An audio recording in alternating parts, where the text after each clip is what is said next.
Hello to you all and welcome to the Pitcast by us here at the PitCrew Online. From the fans, for the fans.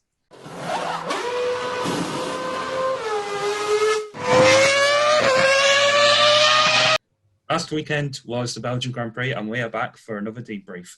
This weekend will be the Italian Grand Prix at Monza, but first and foremost we are going to be speaking about the action at Spa. There was a lot to get into, so with me today I have our BTCC editor, Aaron. Nothing, guys, you're all right.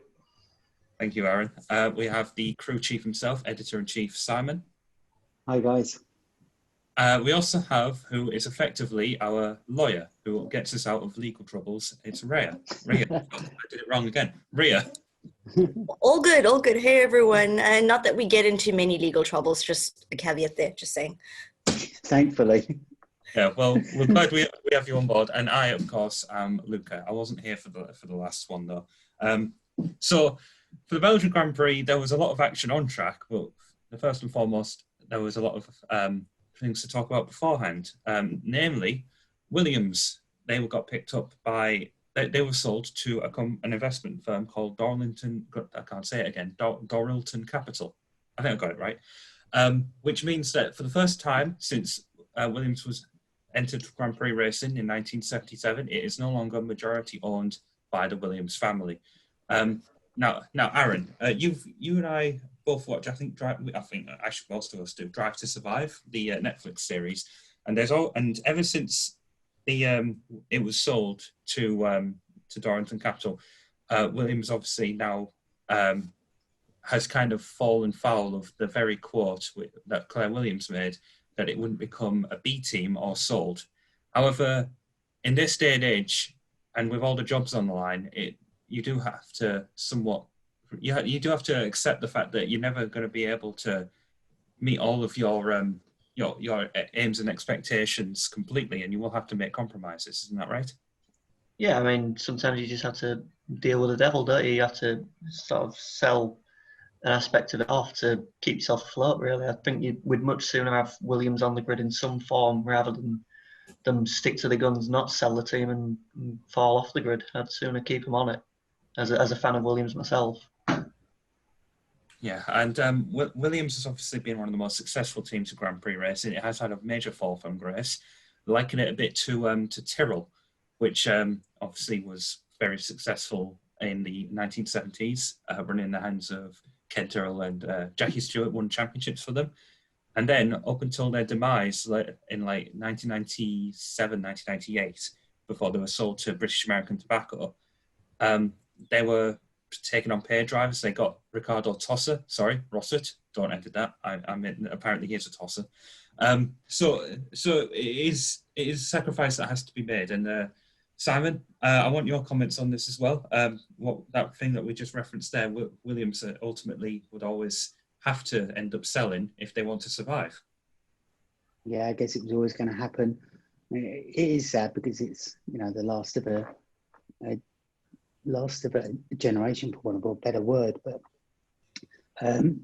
my initial thoughts on what's going to happen to Claire Williams. She's got a lot of grief from the Twitterati, but I think she's done a fabulous job. I mean, she didn't get the job because, well, she is a family business, but she had so many jobs up to that point that made her the ideal candidate, and I think she did exceptionally well under very difficult circumstances. And if one or two things went their way, they would have been in a very different situation. I think even if they were winning, Sir Frank's not getting any younger. He's been, a paraplegic for a number of years, and I think I read somewhere that he's the longest living paraplegic. Is that right? Quadriplegic. I wouldn't know, honestly. I think it was 86 when he had his accident. Yeah, so a long time, and as we get older, as you can tell from me, you get more and more forgetful, and it's hard to hold on to these things. Claire's been managing that team in all but name, and I hope she stays on. I hope they give her a chance and maybe a cash injection. But I fear that with a young family, I think the day-to-day running of Williams will also move away from the family, and I think that's kind of sad. But in ultimately, the name Williams stays on the grid. I would hope that Claire Williams remains on. I think she during the Hungarian Grand Prix discussion I had with Aaron and Rob, we spoke about how Claire does get a very unfair flack from everyone who's just looking to try and paint her just because the team's doing so terribly that it's all her fault, when there's always much more behind the scenes, and she's been taking on the blunt force of it. So Williams from now on will be controlled for the most part by a company that isn't directly involved, wasn't directly involved before, with the Williams family. And so, Rhea, I would like your thoughts on this in regards to what this means now, you reckon, for the future of Williams. So it's quite interesting. This is an investment firm that's run by managers on behalf of a family. We don't know the identity of this family, but we know that they have these managers that run investments in different areas and different service industries. I don't see the team just axe being welled in the team just yet because of the fact that they don't come from a Formula One background, the investment company. I do think that they're going to certainly keep the core structure of the team for as long as practically possible, very much in the same way that Longbow Finance did with Sauber. They didn't completely clean house. So I do think that it is positive that we're going to see the Williams name being retained. They've just come through, I think, is it an 18-month restructure at Williams itself? So keeping the headquarters where it is. I can only hope that the acquisition that's taken place will bring the necessary cash injection and still retaining the name Williams. It has such reverence with Formula One fans, retaining the core management of the Williams team, but giving them the resources to hopefully start building up again. Certainly they've turned a corner this year, and I can only hope that they will be able to carry that out next year. Yeah, and I just want to add on there what you were saying. This company has come in as like a cash injection. It's not coming into completely. It's not actually directly going to be involved with the management of the team itself. And so, as a result, what they're basically doing is giving the existing management a pillow. And if they still plonk their head on the floor, to use a literal analogy there, then we will probably see a restriction in the years going down. But hopefully we won't see that, and Claire Williams can prove the doubters wrong, hopefully. It's interesting to know what's going to happen with Williams Heritage. Jonathan Williams runs that, and it's a very successful business. And they've got what part do they supply to Formula E? Williams Advanced Technology. I think that they do make a part that is sort of used as a spec part in Formula E as well. Yeah, they've got Williams Engineering's got its fingers in many pies. So is it called Advanced Technology, or is it Advanced Engine? It's something engineering, isn't it? It might be. God, look at us doing a Formula One podcast and we can't remember the name. We know what we're talking about. Yeah, we do. I'm sure our listeners will as well. Okay, so next up, in terms of the on-track action over the weekend, obviously hearts were very heavy, as it had been a whole year since the passing of the Formula 2 driver Antoine Hubert. And then there was a double blow on Saturday morning when the actor Chadwick Boseman, responsible for roles like Black Panther, Thurgood Marshall, Jackie Robinson and James Brown, passed away from colon cancer. So there was a bit of a heavy atmosphere going into the weekend, and I seem to see a lot of pushback, because the person who inevitably was going to always bring up Boseman was Lewis Hamilton. He dedicated his pole to Chadwick, and then I think I always have this opportunity on the podcast to have a go at people who have a go at Hamilton, like I'm his sworn protector. I do want to point out that there was a lot of pushback on social media. A lot of people were just having a go at Hamilton because he dared to grieve someone like that. And I saw someone say, "Oh, how do you think Gasly and Leclerc feel going through Radion because of the Hubert crash?" And I don't know. I'm just venting my frustrations here, because ultimately anyone's going to grief someone who has meant something to them. Mm. So yeah, that was a great speech. I thought that was a really intelligent, mature speech that he made about someone that he's close to, has known for a number of years. Yeah, he did get a lot of criticism on Twitter from, again, you know who these people are. It's the same people, the professional agitators. But I thought, even if you're not a Lewis fan, that was a really heartfelt speech. You can't knock him for that. Yeah, people always looking for, like, I think Matt from WTF1 put it best. Lewis Hamilton could save the world, and then people will be like, "Oh, but what about Mars?" Yeah, it's right. Let's move on specifically from that. Let's talk about the obviously being the anniversary of Hubert's crash. This does lead on to, I think, something that happened during the race. Antonio Giovinazzi of Alfa Romeo and George Russell of Williams both had a bit of an incident during the race, and ultimately it could have been much worse had safety measures not been there. Like the halo. Obviously, Hubert's crash last year, the halo didn't really play a part in that. It was the safety valve being ruptured already before the crash he had with Correa.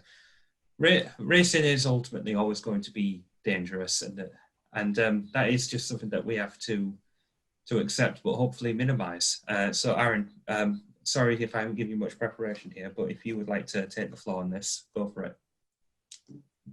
Well, in terms of safety in motorsport, it's printed on tickets that it's dangerous and that you're there at your own risk and so on and so forth. You're never going to make it 100% safe. I mean, it probably eliminates some of the things that we love racing for so much if they want that inherent risk hanging over people.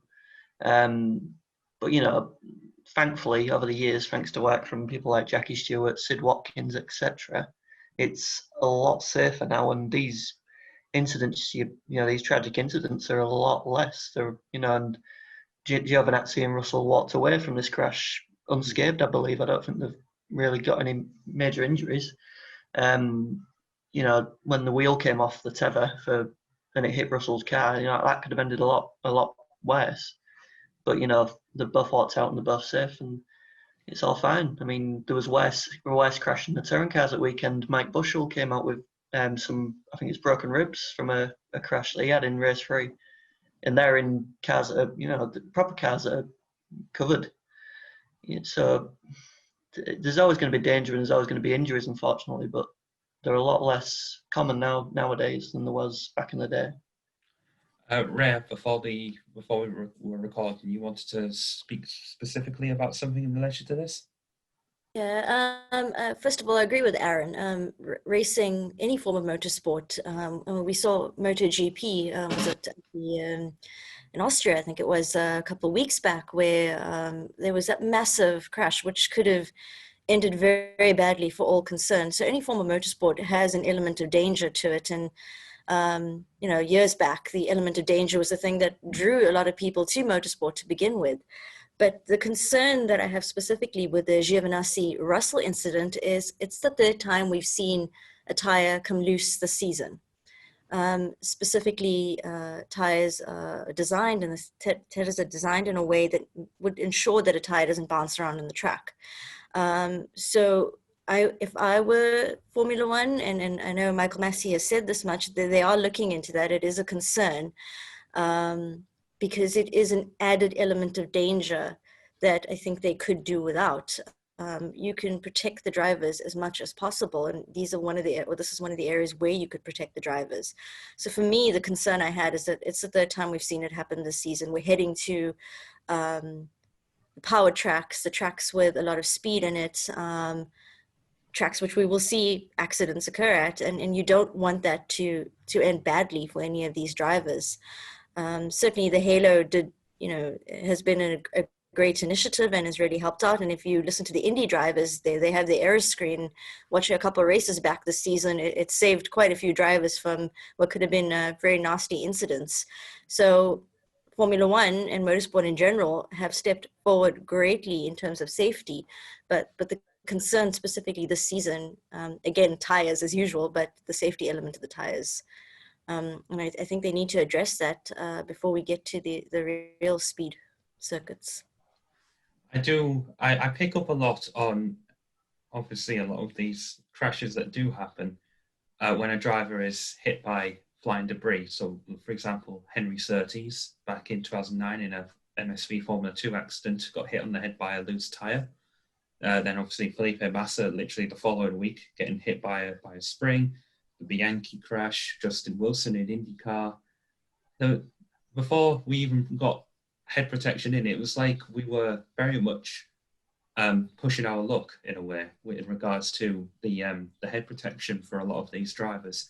And then you get the head protection such as like the halo and the aeroscreen, which I do actually much prefer. I hope F1 adopts that very soon. I very much think that we're seeing more and more of these. It's almost like we were like getting to the brim of the bottle in terms of our luck. And now, thankfully, it seems like all these accidents are happening just as soon as we've got adopted the safety measures, and it's quite relieving, honestly. We're ultimately going to always see more of these crashes, but hopefully they are very few and far between. Antoine Hubert was not the last driver to ever be in a fatal crash in motorsport, and that's just the truth, unfortunately. Speaking of Hubert, though, his best friend Pierre Gasly, I do want to talk about him because I think he had one of the best races of his career, and I've got to hand it to him. Like he's been, I think he spoke about when he got demoted from Red Bull to Toro Rosso. One of the first people to send him a message was Hubert saying, "Prove him wrong." And now, almost a year later, we're now talking about probably having him back at Red Bull instead of Albon, which again I'm not sure if I think will happen. But he is being majorly impressive. He even won Driver of the Day. Simon, what are your comments about Gasly?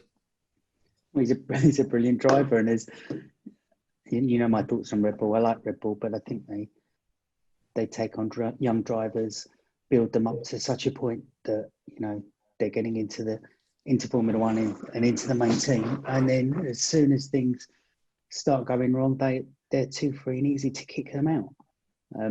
I just find that a worrying trend. You have to give these young drivers time.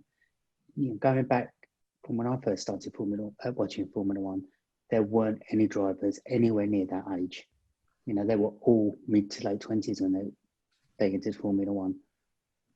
And all of a sudden, things started to change slowly, and we've gone younger and younger and younger. So if you're going to go that way, you've got to accept that part of that development is going to take place in the race seat and not in the Formula One race seat and not in F3 or F2. Gasly could have potentially had his career ruined, but he seems to have thrived going back to Toro Rosso. But where does he go from there? I don't think there's a lot between him and Albon, and I think given time, Albon could be a really, really good driver. I think the problem is coming up for both of them is coming up against Max. Max is in that top tier of my Formula One driver, along with Lewis and Alonso. If they can't get near him anytime soon and not given the time to get near him, you'll just end up with a B driver situation, almost Bottas to Hamilton. Do we really want that? So I think Red Bull have got to stick with Albon, which leaves Gasly really nowhere. Unless the rule change, unless Racing Point go ahead with their design and they're allowed to do what they do, then Christian Horner said basically Toro Rosso will be driving a Red Bull next year. They'll have 4 identical cars. That would be interesting. Correction, AlphaTauri, but don't worry. AlphaTauri, yeah. Sorry. Yeah. Do anyone know where AlphaTauri come from? What? I do. It's a star constellation. And that's what the clothing brand that Red Bull fund are called. AlphaTauri. Oh, it's a Red clothing brand. Didn't you know that? No, do you know what? I've got when I was a kid, tangent here, but you used to be able to buy is it Alpha clothing from America, which was the brand that the Air Force used. And that's coming back as well. That was Alpha something. Okay then. That's what they got. Wonder if they bought them. They buy everything else. Another thing that happened during the race kind of exposed. Okay, so Ferrari, and I'm sorry to have to talk about them, but they've gone from having probably the best engine to the worst in the space of a year. Obviously, last year we had this undisclosed hoo-ha regarding their. Apparently, they were doing oil burning, which was not allowed, and then they had a quiet agreement to stop doing it. Apparently, and now they've gone from having the best engine to the worst, and both cars in last weekend were eliminated in Q2, and along with all their customer teams are from Air and Haas. Where do they go from here? They seem to be in a really deep hole that they cannot get themselves out of. I would ask you, Rhea, just because I see that you've got a Ferrari profile picture, but in case you don't want to, I can hand it to Aaron. Yeah. Aaron, go ahead. I have to build up my reserves to answer this question. All right. Well, because Ferrari have been in the sport for so long, we've seen this situation before. I mean, I think this is their worst season since 1980, when Jody Scheckter and Gilles Villeneuve were just DNFing every race. So it's not that bad yet. You know, they are still finishing thanks to improved reliability, but you know, they've bounced back before. I'm sure they'll do it again. You know, in 1980, I think they were back fighting for the title in 1982. So are we going to see it again? Another couple of years, they'll be back up at the top when the regulation changes come in. Who knows? But it's a dire situation. I mean, I think Seb's just give up altogether on F1 at the minute. He just seems really defeatist all the time, and he's just going through the motions. He's just trying to see his contract out. It's like he's handed his notice in and he's just working until his contract's over. And then Charles, he's just plugging away. He's still getting good results this season with a car that shouldn't be anywhere near where he's pouring it, which is what Alonso did, and what drivers before Alonso have been doing for years. They'll get out of it. It's Ferrari. They'll always find a way. Through hell or high water, they'll be back up at the top sometime soon, I think. Yeah, I hope so as well. I do want to, just before I hand it over to Rhea, I wasn't present for the last debrief, but I do have to say, as much as I have not been kind with my additions of praise, or whatever you call it, to Vettel, I do think that in Spain he was definitely driver of the day, managing to do 36 laps on the softs. Was, yeah, he definitely proved that day that he is not down and out, but he's still very much down at the moment. Rhea, do you want to pick up from where Aaron left off? I can't help but agree. It is tough times for Ferrari as a fan, and Ferrari fans, especially in Italy, Ferrari's a religion. It's tough to watch the team, especially with the expectation that they're always going to be at the front and doing well. I'm one of the few Ferrari fans in our family sports chat group, so been catching a lot of stick, and they're kind of referring to Ferrari as the Manchester United of motorsport. I don't know football. Go on. Yeah, fair analogy. It's true. But I think Ferrari's in a transition phase. Yes, the sealed agreement with the FIA obviously dealt a blow to the preparations for the engine for this season, and they've pretty much written next season off. But you cannot write the team off. Teams come and go in dips, ebbs and flows. I think the pressure on Ferrari is because they're a legendary team, because the expectation on them is higher than it is on any of the other teams. Hand over heart, I can say that. They may be down now, but they have an exciting pairing coming up. Charles Leclerc is the current star and a big star of the future. And Carlos Sainz is not a second driver. Carlos Sainz, in a good car, on his day, can be right at the top. I honestly believe that. So I think they have probably their youngest driver combination. I stand to be corrected on that, certainly in recent memory. The combination of that, the rule changes, I think if we're patient with Ferrari, they're going to be back near the front.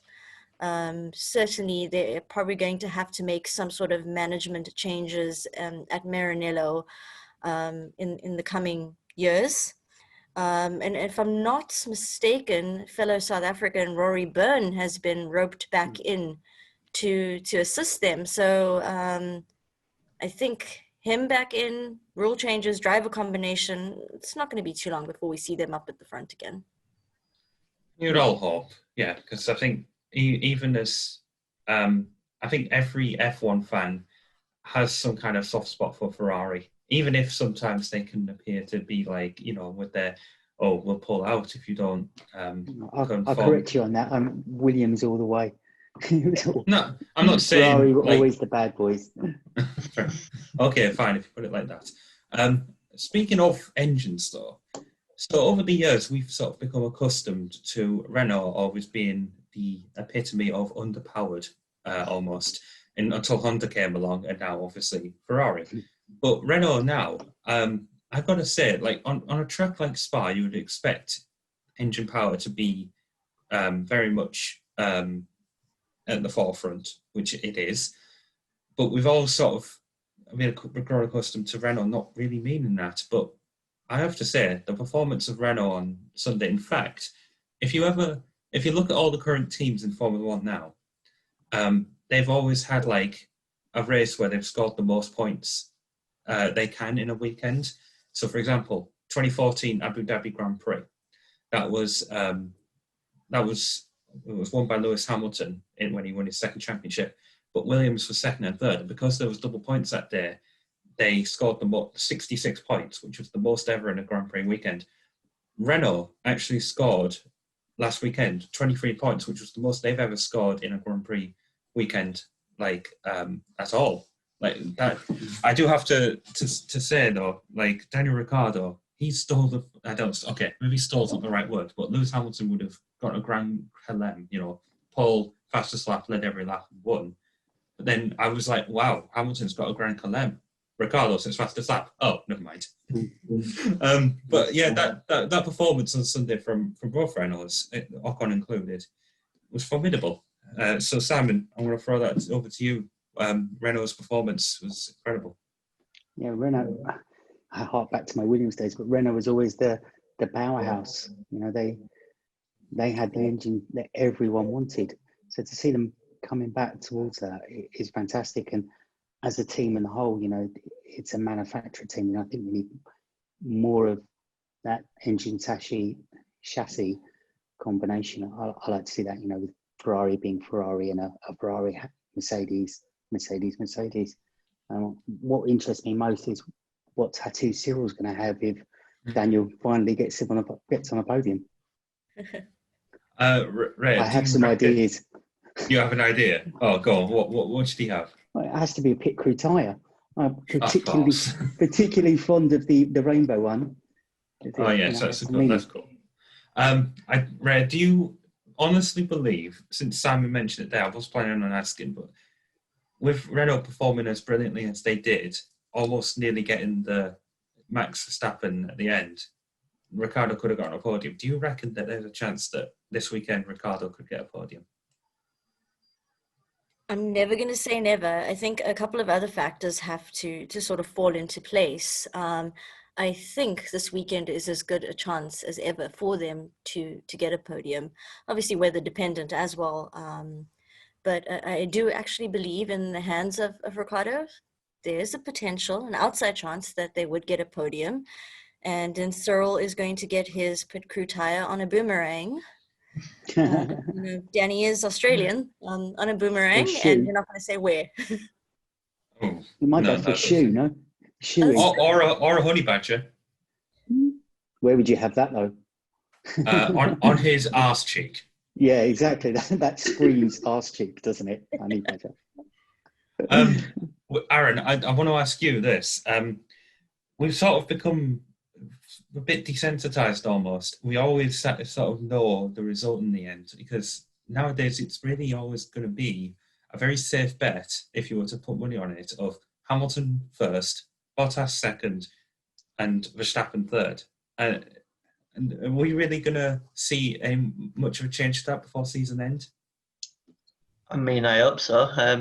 Me and a friend sat and watched the the race at Spa together, and we both said the same thing. I don't think, barring the pit stops, the top 4 or 5 places changed. I don't think we saw a change in the top 4 or 5 from start to finish, barring the safety car.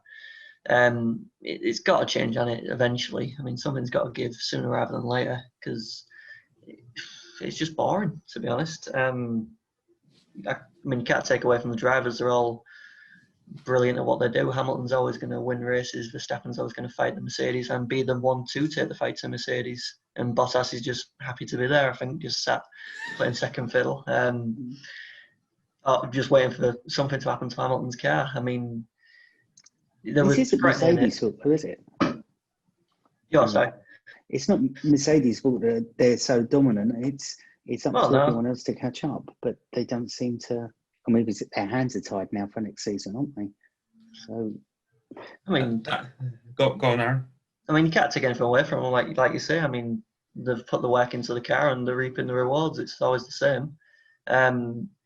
You can't penalise someone for doing the work. It's just leave them to it, and Hamilton's going to win another championship, I think. I don't see the order changing anytime soon. If anything, it'll be Verstappen overtaking Bottas, but that's about it.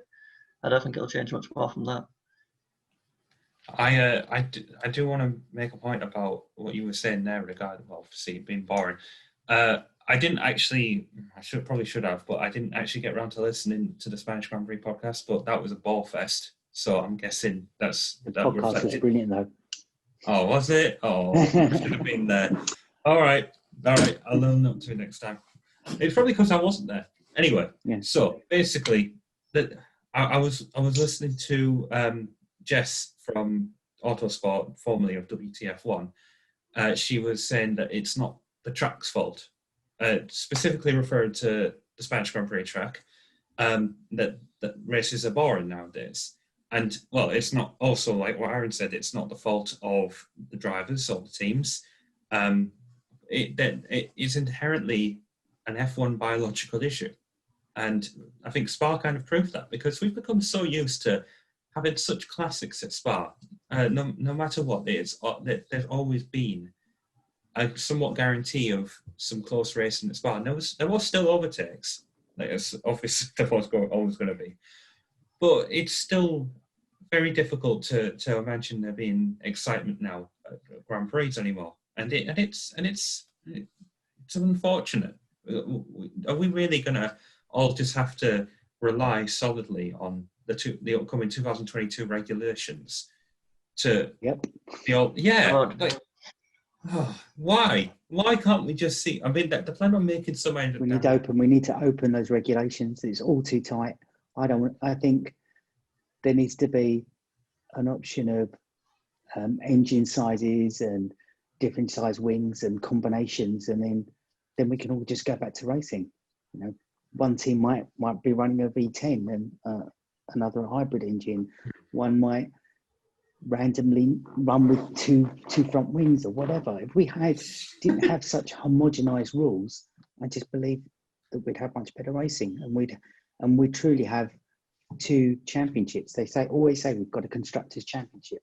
We haven't. We have, but the rules are so tight. There's no room to play there. You know, there's no chance for Adrian Newey to come up with something, you know, out of the box for a particular race. You know, it's just it's sad. You look at an old race. If you look at footage of old races, the cars don't all look identical.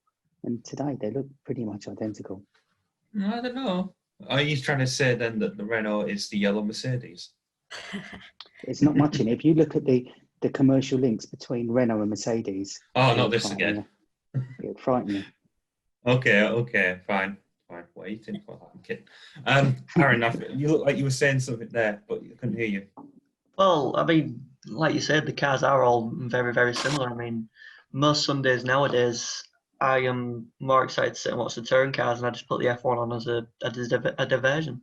And I mean, I won't be doing my job if I wasn't plugging my department, but the touring cars is just much better racing. It's much closer because all the teams are allowed to they all get a base engine and allowed to do what they want with that engine and make it as quick as they want and do what they want to it. Whereas in F1, the rules are so much tighter. They're struggling to, you know, sort of be unique like Adrian Newey did with his active suspension, for example, and things like that. You're not getting them genius innovations anymore that are making a team profit or making a team become the dominant force. So watch touring cars because it's better, but Yeah. there needs to be that leeway, like Simon says. It's just nothing's going to change ever. Do you honestly think, if you got the whole Formula One grid and lined all the cars up in the same livery, and you said to a casual Formula One fan, name what car is this? What car is this? How many do you think he'd get right? No, Okay, a casual F1 fan wouldn't. Sorry, Aaron. But yeah, a casual fan wouldn't be able to distinguish it. But the fans that do watch would sort of. It's dwindling numbers, though, Luca. It's dwindling numbers. They need to entice young people to watch Formula One and not get into esport like yourself. They need them to be interested in Formula One for the future of the sport, or it will dwindle. It will carry on. The numbers are dwindling. The age bracket of people that watch it is ever higher. It's my generation, or you need young people. You need to get them excited by Formula One, and at the moment, that's not going to happen. Yeah, what you said there, because I did when I wrote my article about Lando Norris and why he's important for the future of F1. I do mention that because the majority of people nowadays are getting into motorsport as a result of seeing the cars in their video games.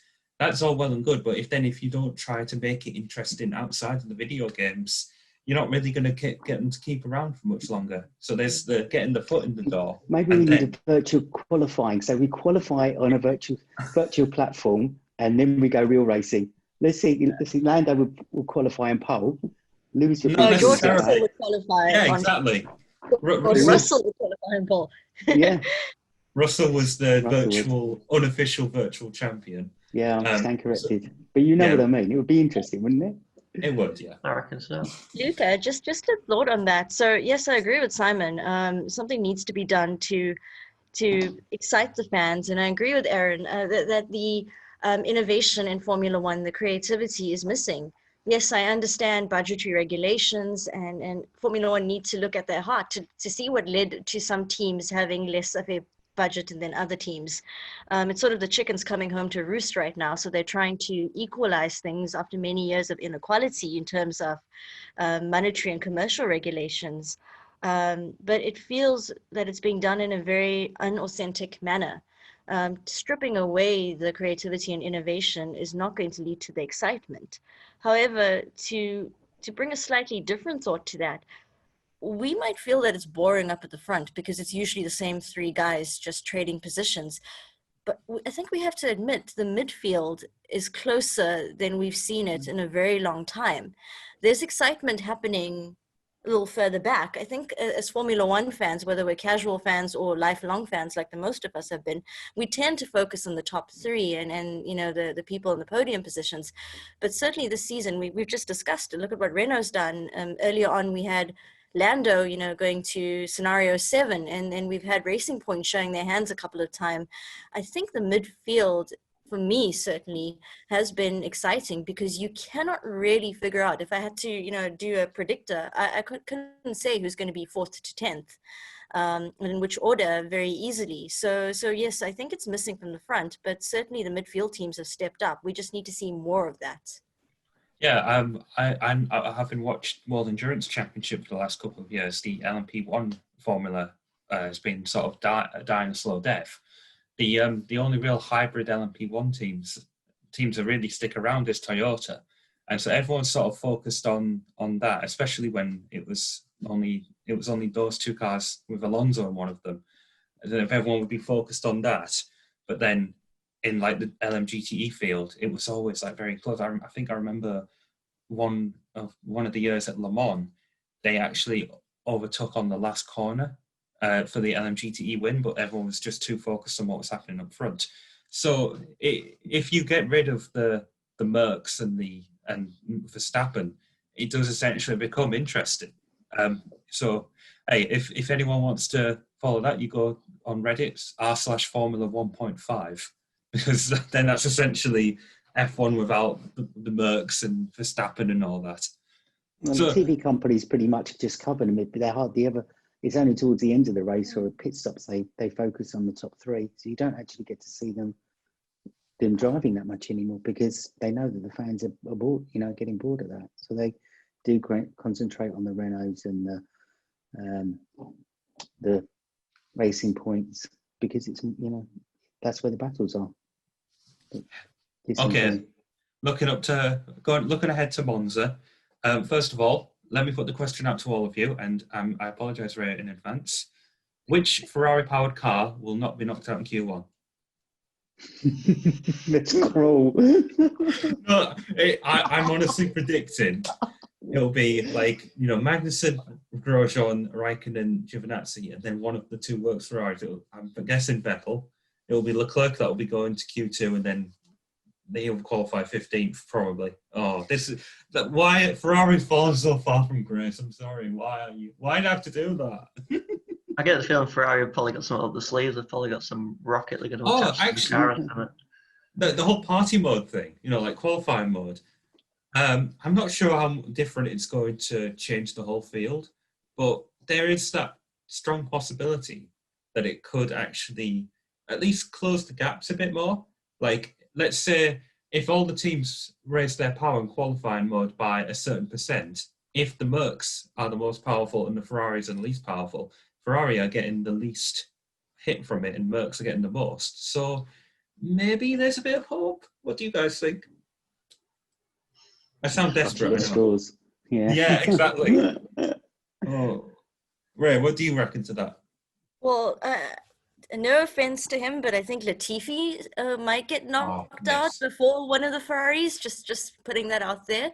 But I think that certainly Ferrari have come out and said they believe that party mode might help make a difference with certain teams. But Horner's countered that by saying yes, but probably not. I do think that yes, Ferrari are going to be least affected by it, but if you're down on engine power, you're down on engine power in any event. Even if the Mercs had to be down on engine power by not using party mode, they're still going to have more than enough. And consequently, all of the cars that are supplied by the engine are going to have more than enough. Do I think Ferrari are going to be knocked out in the first qualifying session?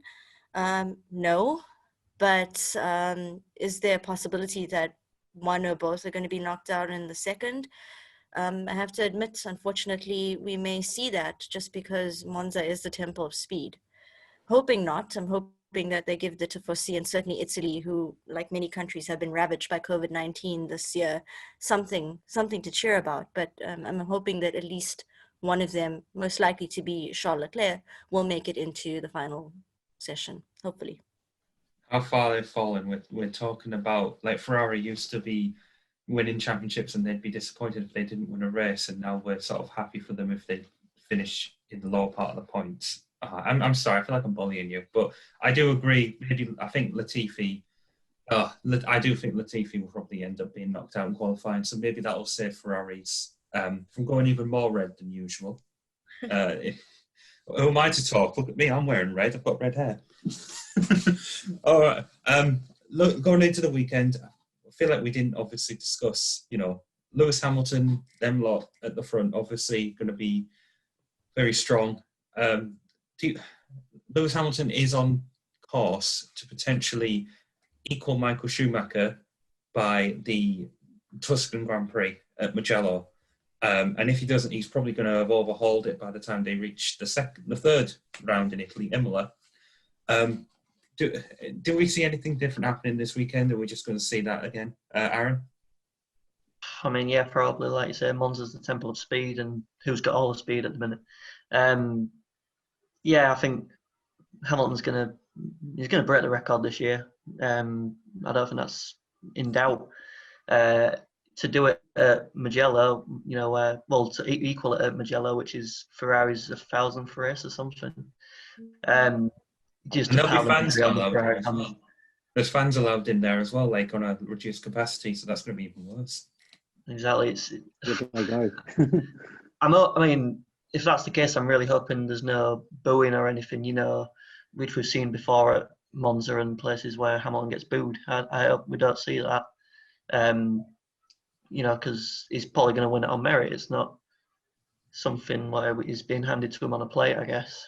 He's just going to win the next few races, I think, unless mechanical issues or he bins it, which is very rare. Yeah. I've always said if Hamilton ever went to Ferrari, the fans there who would boo him would drop to their knees for him. Simon, last thing about Hamilton.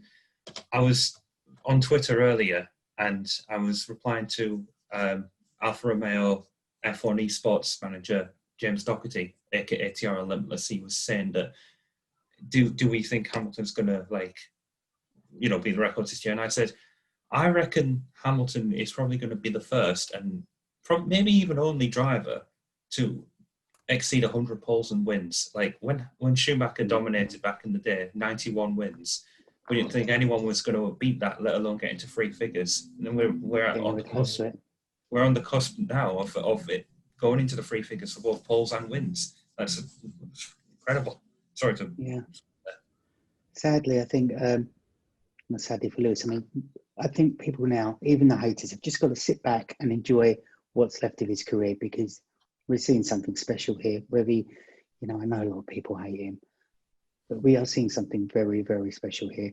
This is I might say, a British sportsman that has been overlooked by the peerage system in this country for whatever reason, and that's also something that's coming into my mind more and more. If you look back, him and Andy Murray won the Junior Sports Personality of the Year award in the same year.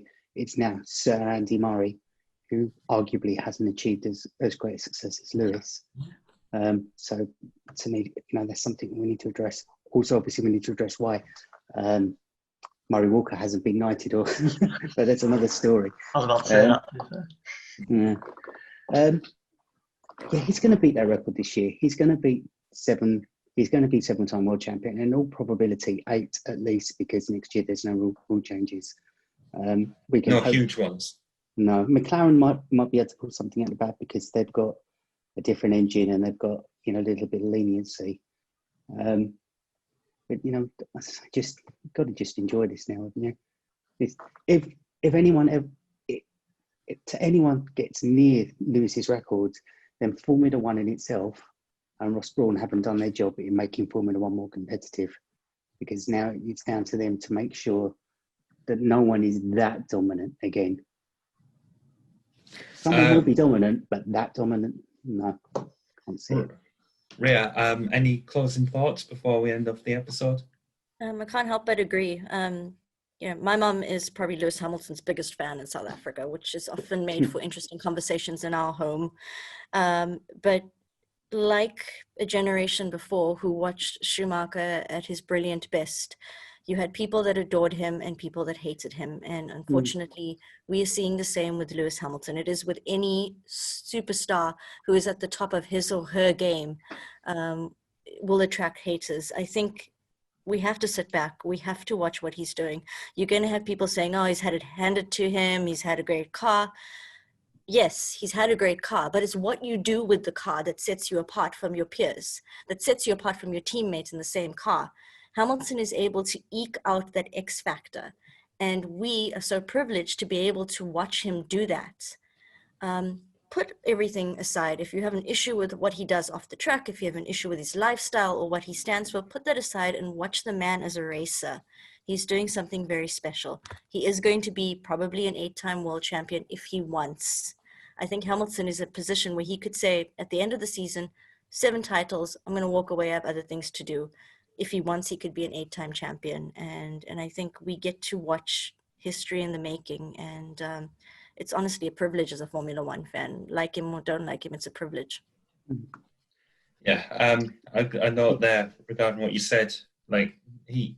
Aaron, you're not a huge fan of Hamilton. We respect that. But even you concede. It's like when, at the time, when Vettel was dominating, I wasn't enjoying it. I'm very much not enjoying it at all. But I can concede that he is a great driver. We have to definitely say it how it is. So on that note, I think we will end this episode. The debrief is over. So I have been Luca. at RedLuca56 on Twitter. Aaron, do you want to give out your social media? Yeah, Aaron Owen 7 on Twitter. Okay. Simon? The F1 Taxi on Twitter. And Rhea? Rhea Morar on Twitter. You cut out there, you have to say it again. Rhea Morar on Twitter. All right, thank you very much for listening. You can find us on YouTube and Spotify. Do look also for our social media handles on Twitter, Instagram, various other social medias. And we will see you out on track for the Italian Grand Prix debrief. Goodbye.